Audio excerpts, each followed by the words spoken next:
You cannot destroy what does not exist. This is one of the conclusions the comrades and I made from Marina Burik's amazing work that I keep on recommending, which is called A Virtualized World of Capitalism.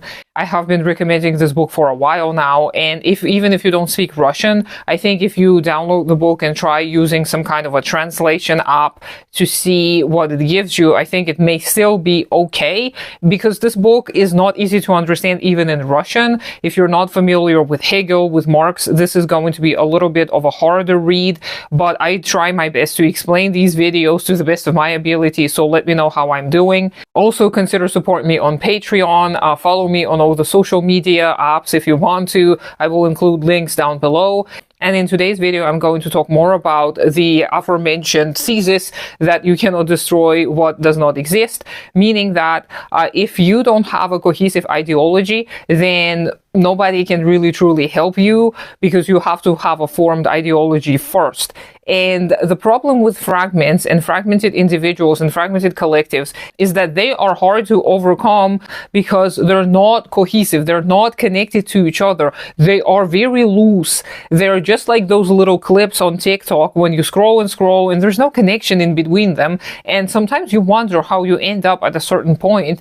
And this is true for the vast majority of our modern ideologies. We are not provided with a cohesive ideology in the modern world. It is not necessary for us to continue reproducing the conditions of production. Modern capitalism is virtualized, meaning that there is a third industry that exists. Marx famously talked about two industries: the production of the means of production and the production of necessities in order to sustain life. And Marina Burik is adding the third type of production, which is the production of desires. And ultimately, it is the production of a human, of a type of a human that is necessary to supporting the modern capitalist machine. The modern imperialist capitalist machine differs from the previous ones because it is not giving us a cohesive ideology, because it has destroyed all the ideology forming institutions and communities of the past, and it has not given anything instead. What it has done, though, it created precedents for people to try and attempt making their own worldview and their own ideology separate from history, separate from material conditions.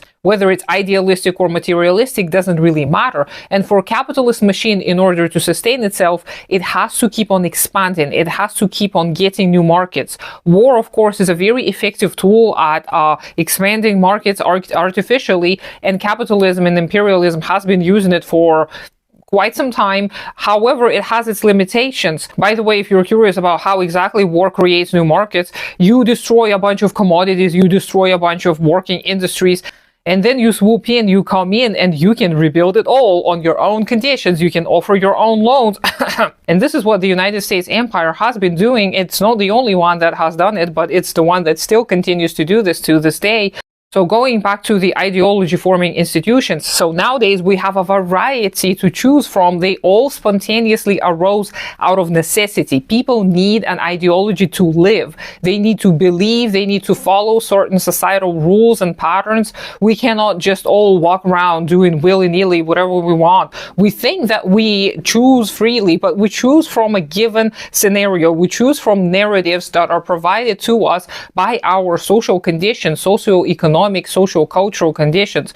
All of the ideological fragments that appear, they appear out of remnants of the past and some of the new form as well, but ultimately there is a chaos. There is an ideological chaos happening in the modern world. People can choose whatever for just a time being. We can choose a little meme to represent our feelings. We can choose a little trend to represent our identity, but ultimately they all pass, they all fade away, and we're left again with this emptiness deep within us, and we don't know who we are. We don't know what it is we want. So we keep on searching. We find another false community, false collective, maybe on the internet, maybe in real life. We find a group of people who seem like they care, and we start communing with them. We start talking to them, but we're only allowed to express our humanity in a limited manner. It's only a mask that we are allowed to express. So we find ourselves unfulfilled once again, lonely once again. So we keep on looking. And thus it is a self-renewing market of identities where people can choose to be whoever they want for a time being.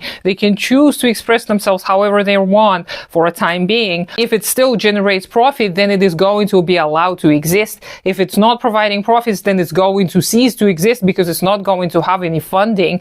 No one is going to continue sustaining it. There are very, very few collectives and communities that are genuine, and that is because our economic conditions are such that it is almost impossible to sustain them because they have to be self-sustained. They still are going to participate in capitalist production as consumers of goods, but they're going to do that a little bit differently. But that is not what this video is concerned about. What this video is concerned about is, just as I started, you cannot destroy something that doesn't exist. So if an individual is fragmented, it is much harder to help this individual see through the lies of the empire. It's much harder for this individual to form cohesive relationships with other people. So in order to overcome virtualization and in order to overcome fractured and fragmented collectives and individuals, we have to form actual genuine collectives and communities, which is not easy to do. It is a very slow, painful process. It is also a joyful process. It's a very fun process because it is a part of true human experience. And none of the human experiences are fast. None of them are like TikTok or DoorDash or any other app that you can scroll and pick from a preset menu and choose your option. Those communities, they need effort from every single party involved. You need to start learning people concretely. You've got to see them with their flaws. You've got to meet them at any part of the journey they may be at. You've got to be patient, you've got to be caring, and you've got to be loving, and you've got to give space to others and yourself. And it is a very, very slow process, especially for modern people. We are so used to everything being so fast. But it is unfortunately the only way to go. To contradict, to antagonize these fractured collectives that are deepening our capitalist wound, that are deepening this trauma, that are dividing us even further, we need to build true collectives and communities. That means we need to get together into our little reading book clubs, into our little community groups, and we need to explore together. We need to learn together. We need to help each other in any way or form we can. We don't have to necessarily do mutual aid. We can do very small things. We can do potlucks. We can do, again, weaving clubs, whatever you want. You can do whatever you want, whatever your heart desires at the moment. And if you can find people who want that as well, do it. Start it. Start small and understand that we are going to need millions upon millions of such communities that seek out the ultimate overcoming of capitalism. Because this is what is not allowing us to live to our true potential. So when there are millions of such communities all across the world that come together to actually truly get to know each other and to become stronger together, then we're going to be able to form a cohesive movement. Before that, if we're all fractured, if we're just on the internet, we're bound to fail. The internet can be used to our advantage, but it's a very limited tool, and we've got to understand its limitations. So let me know what you think. Let me know if it makes sense to you. Let me know if you want to try and read this book. I do highly recommend it. I am going to continue making videos about it because I love it. It's one of my favorite books of all time. And I hope you have a great day today. Consider supporting me on Patreon. Do take care of yourself and your community first. Subscribe to me on all the social medias. The links are going to be down below. And I'll talk to you sometime later.